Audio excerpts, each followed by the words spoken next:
Bismillah.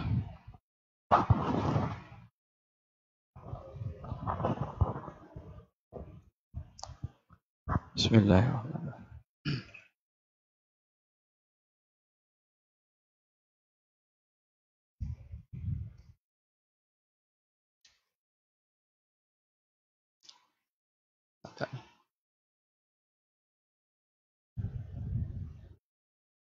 Bismillahirrahmanirrahim. Sementara kita tunggu, insya-Allah kalau ada kemudahan ni saya akan paparkan di depan skrin ini. Bismillahirrahmanirrahim. Alhamdulillahirabbil alamin wa afdhalus salati wa atammut taslim ala sayyidina Muhammadin asyrafil anbiya'i wal mursalin wa ala alihi wa sahbihi ajma'in. Subhanaka la ilma lana illa ma 'allamtana innaka antal alimul hakim. Wala haula wala quwwata illa billahil aliyyil azim. Rabbi shrah li sadri wa yassir li amri wahlul 'uqdatam min lisani yafqahu qawli wasaddid lisani wahdi qalbi bihaqqi sayyidina Muhammadin sallallahu alaihi wasallam. Allahumma alhimna bil ilm wa zayyinna bil hilm wa akrimna bit taqwa wa jammilna bil afiyah.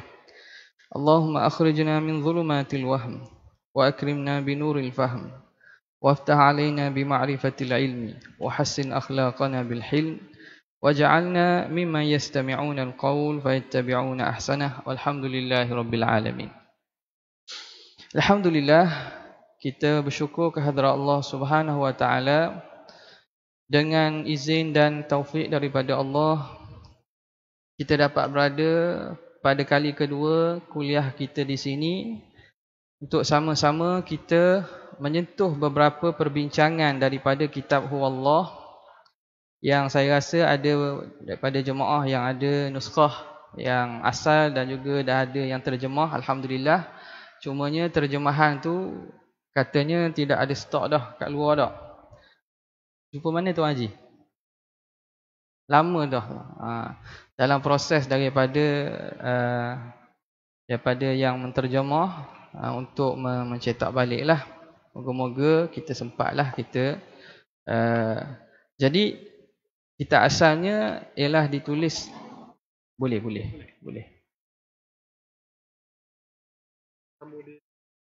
Dekat saya ni ada dah. Pasang dah ni, tak apa.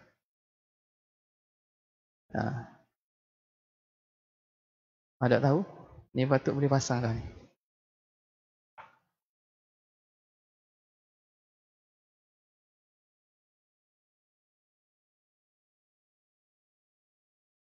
Okay.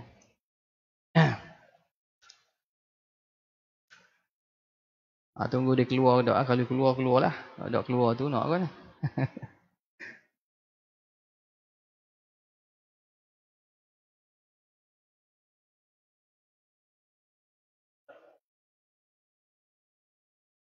Technician dok mari.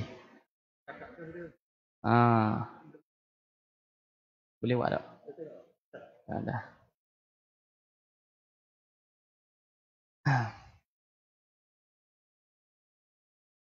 Ada siapa yang boleh tengok tu?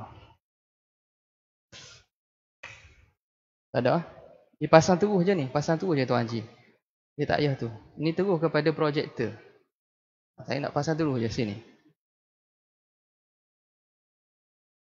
Tu.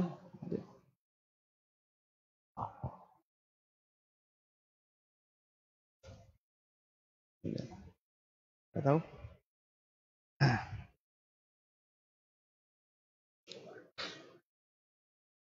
Jadi kitab yang kita baca ini, sebelum ini kita sebut bahawa dia mengandungi beberapa tajuk. Antaranya ialah berkaitan dengan masalah akidah dan juga ayat mutasyabihat.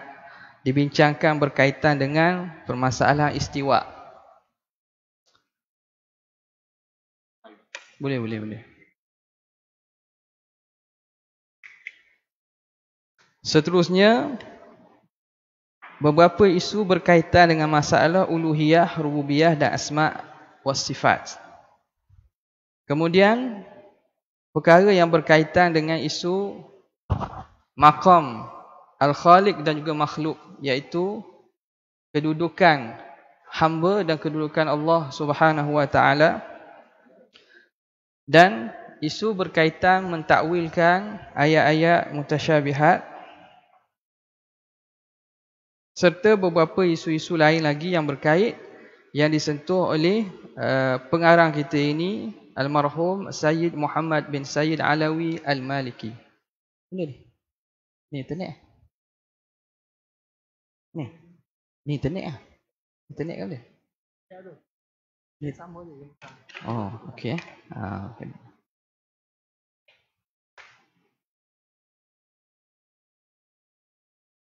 Boleh.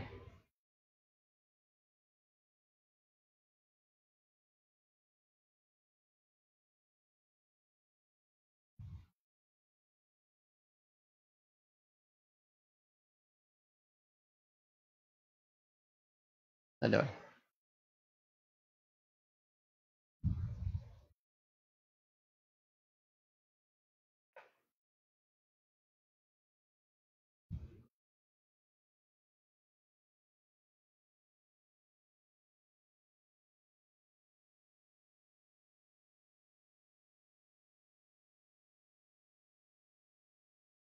Tak boleh.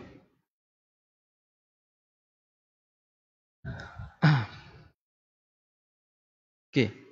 Ada apa sementara kita tunggu, ada rezeki bolehlah. Kalau tak ada, kita teruskan juga. Pertamanya, siapakah biodata berkaitan dengan Sayyid Muhammad Alawi Al-Maliki, pengarang kepada kitab yang kita akan baca ini? Beliau kalau dari segi ilmu dan para ulama amat terkenal, yang menjadi rujukan dan dikenali sebagai muhaddits haramain.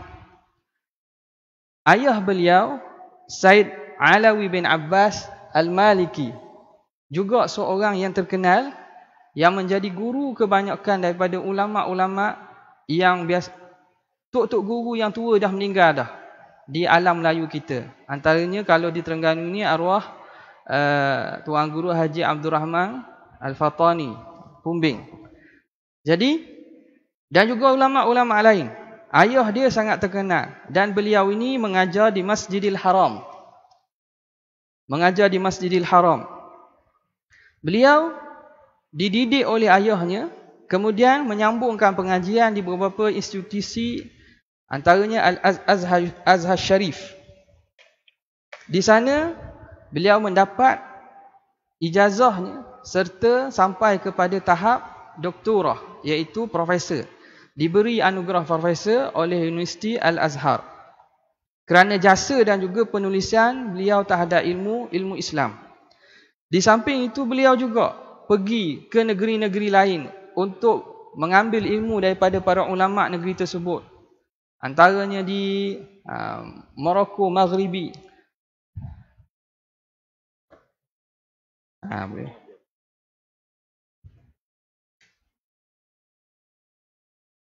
Di Maghribi, di India, daripada Maulana Abu Hasan An-Nadawi, dan juga daripada negara-negara Islam yang ada.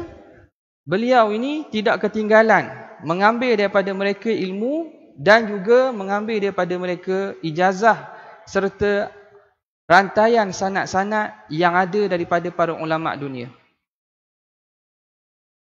Said Muhammad Alawi Al-Maliki ini, dia ini daripada keturunan Sayyidina Hasan ibni Ali binti Ali bin Abi Talib. Isterinya Fatimah binti Rasulullah sallallahu alaihi wasallam. Maknanya dia ini tergolong daripada Ahlul Bait, ahli keluarga Nabi sallallahu alaihi wasallam. Dan jasa beliau terhadap ilmu Islam ni sangat banyak. Beliau mengajar di Masjidil Haram, di halaqah-halaqah Masjidil Haram, serta juga dijemput untuk menjadi pensyarah, dilantik menjadi pensyarah di Universiti Ummul Qura dan juga di Jeddah. Dan di situ dia mengajar di universiti, tapi apabila berlakulah fitnah di sana, beliau diberhentikan kerana ada beberapa niat-niat yang tidak baik daripada kalangan sebahagian ulama sana yang cuba menyekat dakwah yang disampaikan oleh Said Muhammad Alawi Al-Maliki. Maka walaupun dihalang daripada berceramah dan mengajar di Masjidil Haram serta memberi kuliahnya di universiti, tapi beliau tetap mengajar di rumah dia. Di Rusaifah. Maka orang pun datang, dibuka di sana, kita kata sebagai pondok atau pesantren atau pusat pengajian. Seluruh pelajar-pelajar dunia Islam, sama ada di Asia Tenggara kita, terutamanya di Indonesia lah, banyak datang belajar di sana. Ditanggung, makan minum, pengajiannya ditanggung. Dan mereka ditempatkan dan tidak dibenarkan balik kecuali setelah selesai. Betul-betul dia jaga. Dia jaga pelajarnya daripada segala perkara-perkara yang boleh menghalang pelajar daripada sibuk melainkan dengan ilmu yang dipelajari sahaja. Kemudian kita lihat bahawa usaha itu ada sebahagian daripada orang yang tidak suka kepada dakwah ini cuba sekat juga. Bahkan pelajar-pelajar kita yang belajar daripada Jamiah Ummul Qura dan seumpamanya, mereka ni kalau tahu pergi belajar di Said Muhammad Alawi Al-Maliki ni di Rusaifah, mereka akan dipanggil dan dikenakan tindakan tata tertib. Tengok begitu sekali, Pak. Bahkan ada sebahagian mereka yang lebih teruk, yang membuat kitab mengutuk dan juga mencela Said Muhammad Alawi Al-Maliki, menuduh dia sebagai mujaddid millati Amr bin Luhai. Dia kata Said Muhammad Ali Maliki ini ialah seorang yang nak menghidupkan balik agama dan bawakan Amr bin Luhai. Amr bin Luhai ni kalau dalam sejarah, dia ini orang yang pertama membawa masuk ke dalam Mekah, ke dalam Kaabah, membawa masuk berhala. Ini lama dah ni, berlaku pada zaman-zaman dulu ni.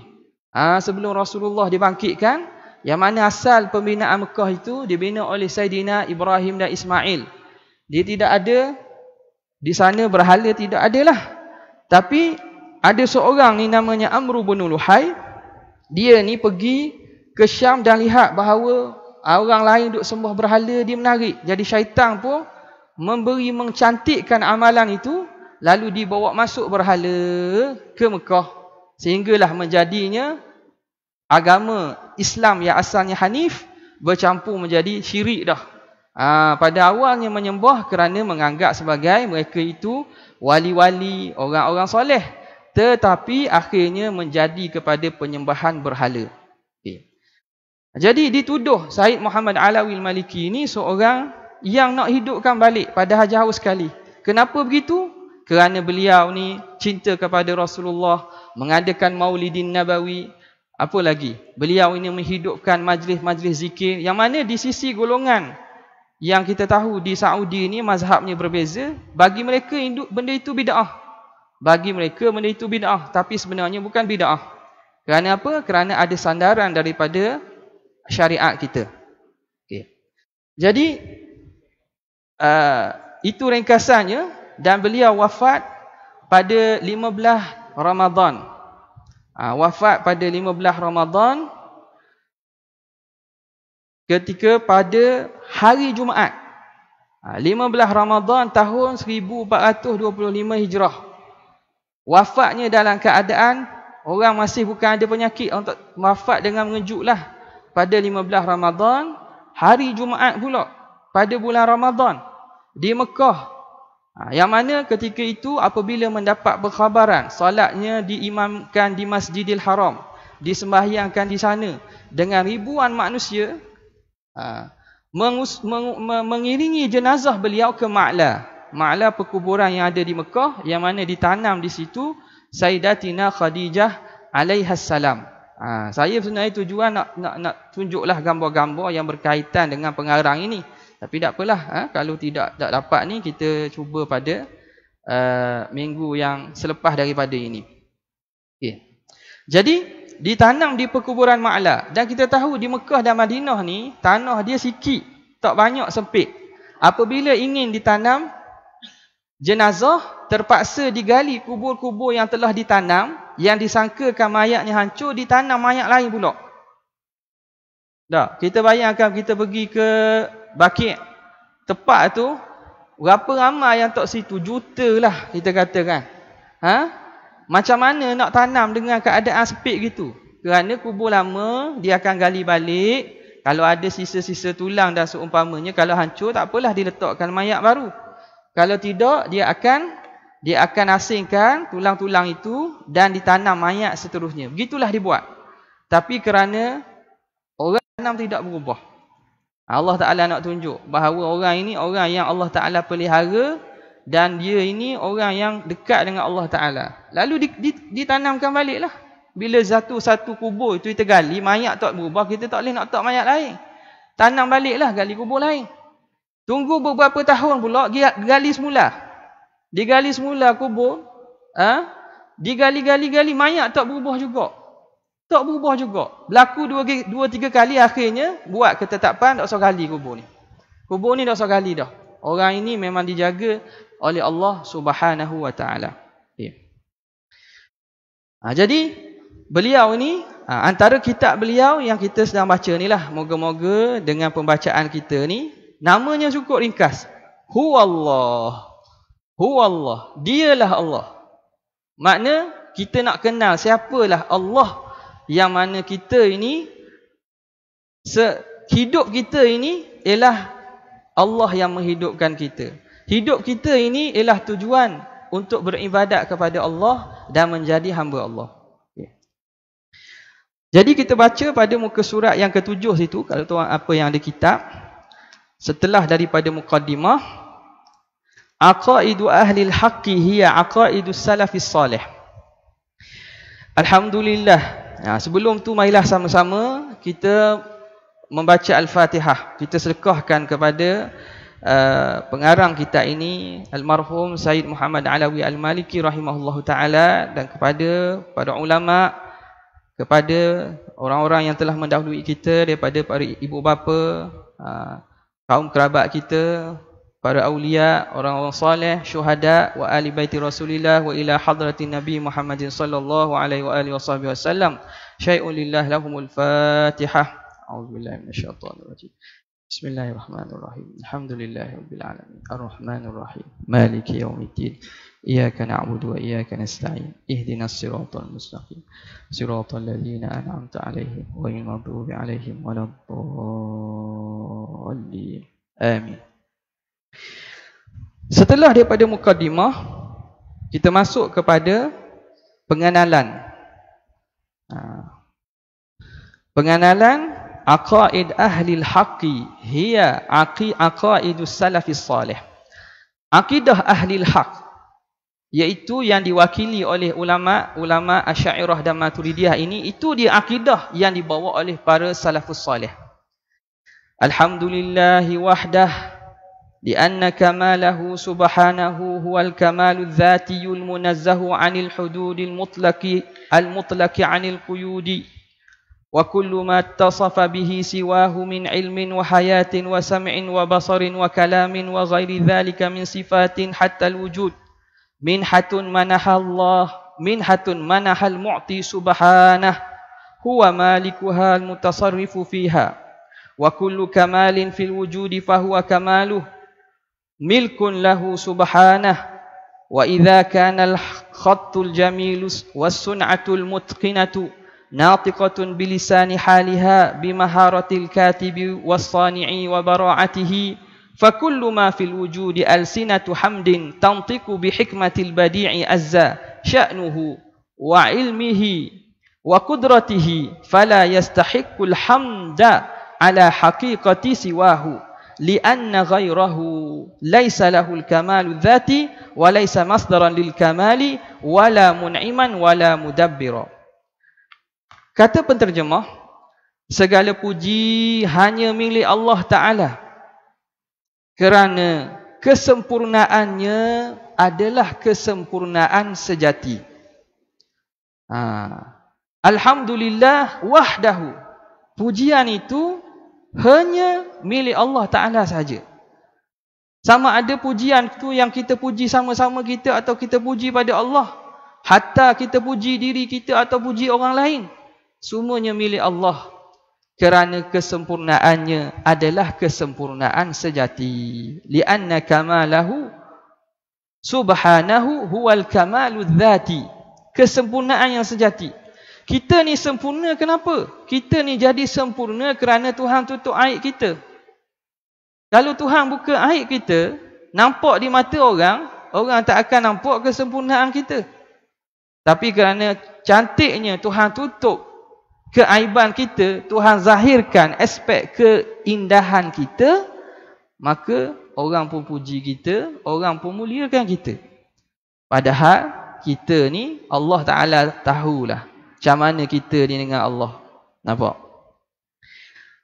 Iaitu suci dari apa-apa batasan, suci dari apa-apa batasan dan terlepas dari segala ikatan. Yang mana tidak berkait dengan Allah apa-apa sekatan. Tidak ada sekatan bagi kesucian dan kesempurnaan Tuhan. Allah Subhanahu wa Ta'ala mempunyai segala sifat kesempurnaan yang tidak terhingga, yang tidak terikat dengan apa-apa ikatan. Setiap sifat yang dimiliki makhluk seperti ilmu, hayat, sama', basar, kalam hingga sifat wujud sebenarnya adalah kurniaannya. Kita ni ada sifat kesempurnaan. Kita ada sifat ilmu. Oh, pandai kita. Pandai kita belajar. Lepas universiti belajar pula. Dapat CJ, dapat lebih tinggi lagi. Kita ini pandai. Pandai kita. Naik jawatan semua. Kita ini cantik, comel kita. Kita ini ada pendengaran, penglihatan. Sifat-sifat kita ini ialah daripada kurniaan Allah Subhanahu wa Ta'ala. Huwa malikuha al-mutasarrifu fiha. Dialah Allah yang mana pemilik dan yang menguruskan kepada segala apa yang ada pada kita. Dialah Allah yang memiliki dan menguruskan segala perkara yang ada pada kita. Sebab itu kita jangan sombong dengan kesempurnaan dan kelebihan yang Tuhan beri. Kerana sekejap je Allah Ta'ala boleh tarik balik. Wa kullu kamalin fil wujudi huwa kamaluhu. Setiap kesempurnaan dalam alam ini adalah kepunyaan Allah. Kemudian pengarang mendatangkan satu metafora perumpamaan.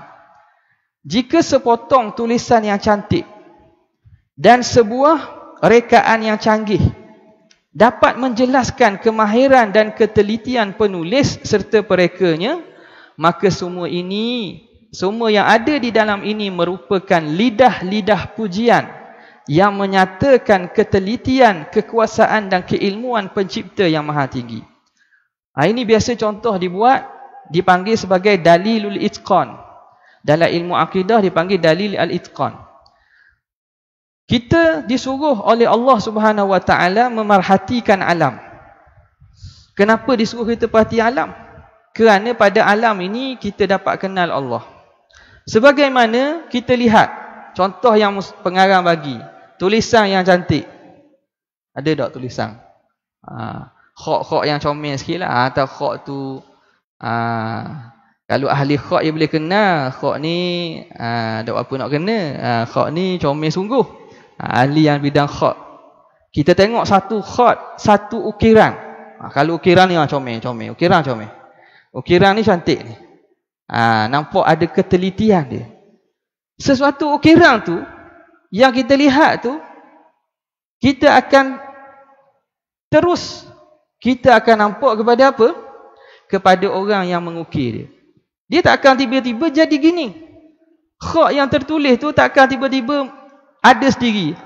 Penanya, dakwahnya, mari tulis diri. Tak ada. Dia pasti ada yang menulisnya. Begitu juga binaan yang cantik.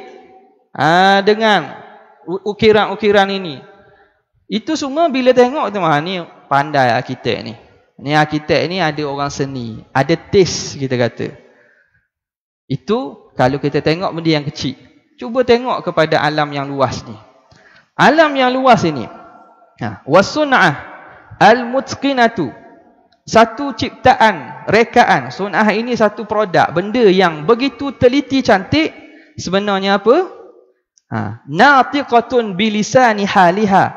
Dia mengungkapkan dengan lidah hal dia. Kita ni ada lidah lisan. Yang keduanya kita ada lisanul hal. Dia ada lisanul maqal, ada lisanul hal. Kita ada lidah cakap dan kita ada bahasa badan atau bahasa yang tidak berbunyi. Itu panggil lisanul hal. Jadi bila kita lihat alam yang begitu cantik, sebenarnya secara tidak langsung alam itu menyatakan bahawa pencipta aku ini maha berkuasa. Dia mengungkapkan dengan lisanul hal dia kemahiran penulis. Kalau tulisan itu, kha' itu kemahiran penulis. Kemahiran penulis. Kalau barang dalam ciptaan itu, dia mengungkapkan tentang mahirnya pereka barang itu. Maka fakullu ma fil wujudi, setiap apa yang ada dalam wujud alam ini, alsinatu hamdin, dia itu lidah pujian, tantiqu bihikmatil badi'i azza sya'nuhu, yang menuturkan tentang betapa hikmah dan bijaksananya Tuhan yang mencipta, maha agung dirinya. Wa ilmihi, dan betapa besarnya ilmu Tuhan, betapa hebat ilmu dan kudratnya. Fala yastahiqu alhamda ala haqiqati siwahu, maka tidak berhak akan puji di atas hakikat sebenar selainnya lah. Bila kita tahu begitu, bahawa segala yang ada pada alam ni, termasuklah kita. Kita ni kan alam. Kita ini satu juzuk, satu individu daripada kewujudan alam.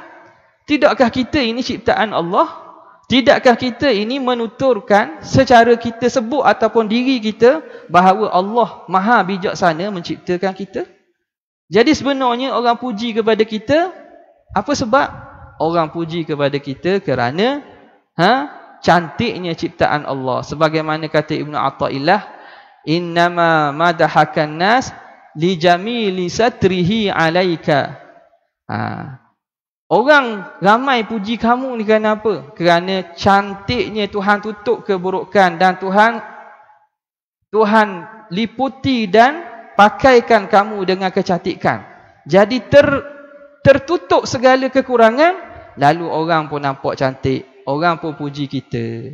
Kita yang menerima pujian, kita kena nampak bahawa pujian itu sebenarnya memuji pencipta kita. Itu hakikat puji. Hakikat puji, bila kita mengetahui pujian orang kepada kita sebenarnya memuji Allah. Baru kita, orang puji kita, kita tak kembang. Orang puji kembang. Tapi untung kok ada orang jenis makan puji. Puji sikit tengah hari, makan nasi. Minum air. Betul juga ada orang puji ni. Boleh kenyang kita. Padang puji sikit. Bahasa kita banyak puji, kipah macam-macam lah. Kipah tu lagi, wak ebak lagi ekong. Ekong sejuk lalu. Jadi pujian orang kepada kita, kalau kita tahu hakikat puji, kita kembalikan pujian itu kepada Allah. Itu alhamdulillah. Kerana apa? Kerana Selain daripada Allah, sebenarnya kesempurnaannya bukan zati. Kesempurnaannya kerana Allah yang menyempurnakannya. Walaisa masdaran lil kamal, dan selain Allah, dia bukan sumber kepada kesempurnaan. Dan bukan yang memberi nikmat ataupun mentadbir, hanya Allah Ta'ala saja. Setiap makhluk sebenarnya tidak berhak menerima sebarang pujian, kerana ia tidak memiliki kesempurnaan sebegini. Ia bukan sumber kesempurnaan, bukan pengurnia nikmat dan bukan pentadbir alam. Dia terang dulu tentang hakikat puji. Jadi kita sebut Alhamdulillah, Alhamdulillah, Alhamdulillah, Alhamdulillah tu kena telitahlah makna puji ni. Supaya taklah selama-lamanya kita Alhamdulillah di mulut, tapi kita tidak tahu hakikat puji. Sebab itu kalau orang tahu hakikat puji, dia kadang-kadang jadi kelu. Sebab apa? Sebab dia tahu dah bahawa dia tidak mampu menerima pujian orang. Okay. Wa kullu man tasharrafa bi ni'matihi tawajjaha alaihi tawajjuhan dhatiyan syukrul mun'imi azza sya'nuhu. Wasyukru yatadammanu li'tirafa lil mun'imi bil kamali wal in'ami wal minnah. Wa dhalika yaqtadhi isti'mala ni'amihi fi maradihi. Sesiapa sahaja yang rasa berbesar hati dengan nikmat kurniaan Tuhan, siapa yang menerima nikmat kurniaan Tuhan, secara tabiatnya dia akan menuju kepada Allah kerana mensyukuri Allah sebagai pengurnia. Orang yang terima nikmat, maka wajib ke atasnya. Kalau ikut terjemahan tawajjaha alaihi tawajjuhan zatiyan, secara tidak langsung apabila seseorang itu mendapat nikmat daripada Allah, maka datang kewajipan kepadanya untuk mensyukuri orang yang memberi nikmat. Di dalam syukur tersirat erti mengiktiraf kesempurnaan pengurnia dan kedudukannya sebagai pemberi. Apabila kita syukur tu, syukur kita itu dia mengandungi pengiktirafan kita kepada Allah yang memberi nikmat dengan kesempurnaan, dengan jasanya mengurniakan nikmat dan menganugerahkan kita. Maka pengiktirafan ini menuntut agar sesuatu nikmat hanya digunakan pada jalan yang diredainya sahaja. Bila kita tahu bahawa anugerah nikmat ni pemberiannya daripada Allah, apa yang patut kita buat? Kita patut guna nikmat itu kepada jalan yang diredha. Wa dzalika yaqtadi isti'mala ni'amihi fi maradihi. Kita gunakan nikmat yang Tuhan beri ini pada perkara yang diredai oleh Allah Subhanahu wa taala. Itu dia hakikat syukur. Iaitu sarful 'abdi jami'a ma an'ama Allahu 'alaihi lima khuliqa li ajlih. Seorang hamba tu dia kira bersyukur apabila dia gunakan segala nikmat yang Tuhan beri kepada tujuan nikmat tersebut diberi. Allah Ta'ala beri mata, guna untuk perkara yang Tuhan redha. Allah Ta'ala beri kepada kita telinga, dengar benda-benda yang baik. Allah Ta'ala beri kita anggota tangan kaki, kita guna untuk benda kebaikan. Penggunaan kita tu sebenarnya tuan-tuan dan puan-puan sekalian ialah syukur. Dia bukan syukur ni Alhamdulillah, syukurnya kita sihat. Itu syukur juga, itu syukur dengan lidah tu. Itu syukur dengan lidah. Alhamdulillah, orang tanya dah ke mana Tuan Haji, lama tak nampak ni. Alhamdulillah, sihat lagi kita. Makan nambah sokmo 2 pinggang. Sihatlah. Itu syukur dengan lidah. Syukur dengan nikmat. Kita guna anggota badan ni kepada apa yang Tuhan redha, itu syukur juga. Yang mana kita dah sedar, ibadat yang kita buat hari-hari itu, yang biasa tu, dia kira sebagai ibadat kalau disertakan dengan niat. Tengok di sini. Dia kata, di samping itu, di dalamnya juga tersirat erti ta'zim dan kasih. Erti ta'zim dan kasih. Dia kat mana tadi? Menggunakannya pada tempat yang dibenci adalah satu bentuk kekufuran kepada pengernia nikmat dan nikmat itu sendiri. Fa inna isti'malaha fi masakhitihi kufranun bihaqqil mun'imi wan ni'mah.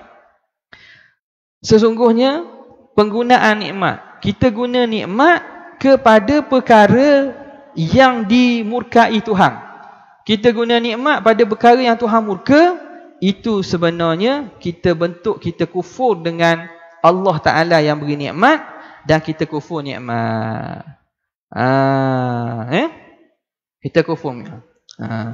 Jadi barang siapa yang tidak gunakan nikmat, siapa yang diberi nikmat dia tak guna nikmat tu, sebenarnya dia kufur kepada Allah yang beri nikmat dan kufur pada nikmat. Jadi nikmat ni perlu diikat dengan apa? Dengan kesyukuran. Wa man lam yashkurin ni'am faqad ta'arrada li zawaliha. Siapa yang tidak mensyukuri nikmat, dia telah membentangkan nikmatnya itu kepada kehilangan. Siapa tak syukur nikmat, sebenarnya dia mendedahkan nikmat itu untuk jadi hilang. Wa man syakaraha faqad qayyadaha bihibaliha. Dan siapa yang mensyukuri nikmat, sesungguhnya dia ikat nikmat itu dengan tali dia. Jadi kita syukur nikmat, disakang dia ikat nikmat itu supaya tak lari dan tidak hilang. Wa yatadammanu syukru ta'zima wal mahabbah. Di samping itu di dalamnya juga tersirat erti ta'zim dan kasih. Wa huma maratibu a'laha al-ibadah.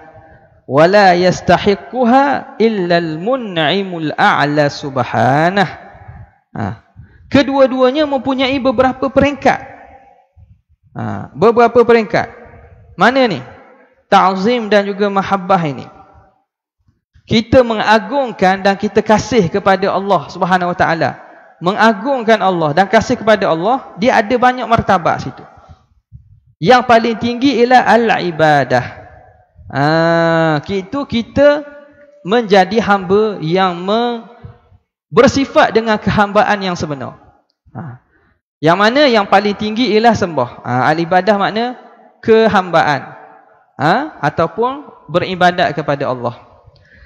La yastahiquha illa al-mun'imul a'la subhanahu. Yang tidak berhak menerima ibadat kecuali pengernia nikmat yang maha tinggi. Ibadat ini tidak boleh kita buat kepada selain Allah. Buat tu kufur tu. Orang beribadat kepada selain Allah, orang itu kufur. Jadi ibadat ini tertentu kepada Allah Subhanahu Wa Taala. La li syai'in, tidak kepada selainnya. Li'annahu al-mun'imul haq, kerana dialah Tuhan Allah yang mengurniakan dengan sebenar-benarnya. Qala Allah Ta'ala, A'udzubillahi minasyaitonir rajim.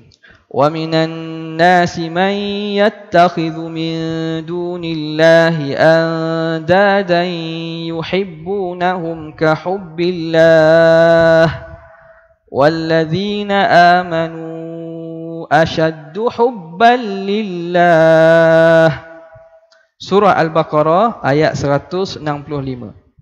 Maksudnya, ada di kalangan manusia yang menjadikan selain daripada Allah sebagai Tuhan. Orang manusia ni ada yang menyembah selain Allah. Mereka yang mencintai Allah seperti cinta, mereka mencintai selain Allah itu seperti cinta kepada Allah. Ni orang kata orang syirik ni. Ni syirik ni. Terutamanya golongan musyrikin ni. Mereka percaya kepada Allah dan percaya juga kepada selain Allah, berhala-berhala, sekutu-sekutu ni. Jadi sayang kepada sekutu-sekutu ni berhala macam sayang ke Tuhan. Itu salah dah. Kita telah menduakan cinta. Kita telah menduakan cinta. Menduakan bini tak apa. Itu dalam syariat lagi, cuma berani kedok je lah. Menduakan cinta Allah tak boleh. Tak boleh. Menduakan cinta Allah tak boleh. Sedangkan orang yang beriman amat mengasihi Allah. Orang yang walladzina amanu asyaddu hubban lillah, sangat cinta kepada Allah Subhanahu wa taala. Kemudian katanya, falam yanfi 'anil mu'min an yuhibba ahbaballah fihi biqaulihi. Firman Allah, walladzina amanu ashaddu hubban lillah, tidak menunjukkan Allah melarang orang mukmin daripada mengasihi para kekasihnya.